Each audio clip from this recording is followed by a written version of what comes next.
আপনার জিমেইলটি কোন কোন ডিভাইসে লগ ইন করা রয়েছে আজকের এই ভিডিওতে সম্পূর্ণ প্রসেস আমি আপনাদেরকে দেখিয়ে দিব। প্রথমে চলে যাবেন আপনাদের জিমেইলে চলে আসার পর জিমেইলের কিন্তু লোগো থাকে বা আইকন থাকে, উপরে একপাশে দেখতে পাচ্ছেন, এখানে কিন্তু জিমেইলটার লোগো রয়েছে, এখানে কিন্তু ক্লিক করে দিতে হবে।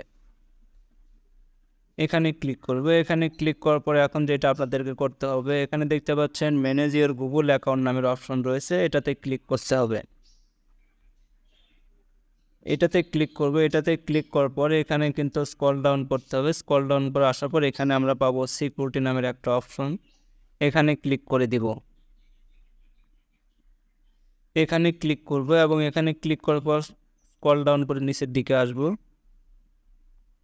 নিচের দিকে আসার পরে এখানে কিন্তু আপনারা দেখতে পাচ্ছেন ম্যানেজ অল ডিভাইস নামের অপশন, এটাতে ক্লিক করে দিতে হবে।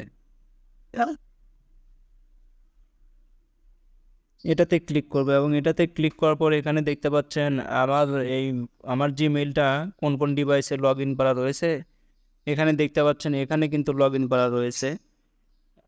এবং আপনাদের যদি জিমেইলটা যেখানে কোন কোন ডিভাইসে লগ ইন থাকবে সেটা কিন্তু এখান থেকে আপনারা চাইলে দেখতে পারবেন। তো ভিডিওটা যদি আপনাদের ভালো লাগে অবশ্যই আমার ফেসবুক পেজটিকে ফলো করবেন এবং যারা আমার ইউটিউব থেকে দেখছেন অবশ্যই সাবস্ক্রাইব করে সাথে থাকবেন। ধন্যবাদ সবাইকে।